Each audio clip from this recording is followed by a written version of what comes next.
Parang lugi ako dito sa figure na to. Isa lang yung braso tapos ang mahal-mahal. What? Mga pasal, welcome back to another SHF One Piece unboxing. I-unbox natin si Red-Haired Shanks. Itong version na to ni Shanks is yung mula sa childhood ni Luffy, kaya may kasamang figure si Luffy dyan nung bata pa siya. At ayan yung kanyang box. Ang ganda na itong figure na to. For me, sulit na sulit to sa presyo niya. Dati nasa 6,000, 5,000 pa nga bentahan na ito. Ngayon may mabibili ka na 3,500. So palag na palag na yan pag bibili kayo ng Shanks na figure. Right out of the box, you can see na marami siyang kasamang accessories kasi syempre si Shanks yan. Hindi lang isa yung braso niya. Pero ngayon isa na lang.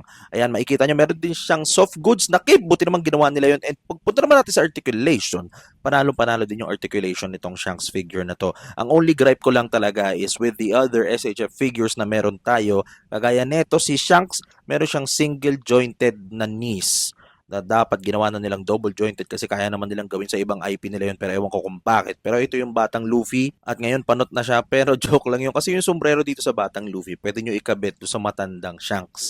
Dun sa batang Shanks kasi nung time na yun bata pa si Shanks, pero ito yung soft goods na cape. Buti naman naisipan ni SHF na i-soft goods na to. Dapat lahat ng mga capes ng mga characters na SHF naka soft goods eh. Ito naman yung alternate head ni Shanks na pwede nyong gamitin pag gusto nyong gamitin yung sombrero niya. Madali lang i-port yung kanyang straw hat dyan. Ayan no, di ba? Bago niya ibigay kay Luffy, syempre si Shanks yung may-ari nito. Tsaka binigay sa kanya ni Roger yan. Ang dami din ng selection ng extra hands na itong Shanks figure na to, from open hands to sword holding hands, pati yung panghawak ng kanyang espada pagka nakatago lang yun. Ang tawag doon, naka-sheath. Tapos meron din syempre extra balikat niya na putol, tas may kutsara. Di ko alam kung ba't may kutsara, nalimutan ko. Ngayon naman tignan natin yung pinaka-sword ni Shanks, si Griffon. So dalawang Griffon yung kasama dyan, isang nakalagay sa sheath at isang yung mismong espada. Yung nakalagay sa sheath, pwede nyong alisin yan para pag gagamitin nyo si Griffon, syempre kailangan nakaalis dun sa mismong isang espada. Napakadali lang din pagpalitin ng braso ni Shanks. Mag-iingat lang kayo sa peg ha, kasi may mga tendency yung ibang SHF na masira, kaya ingat-ingat kayo, okay? At ito na si SHF Red-Haired Shanks. Oh my goodness, gustong gusto ko tong Shanks na to.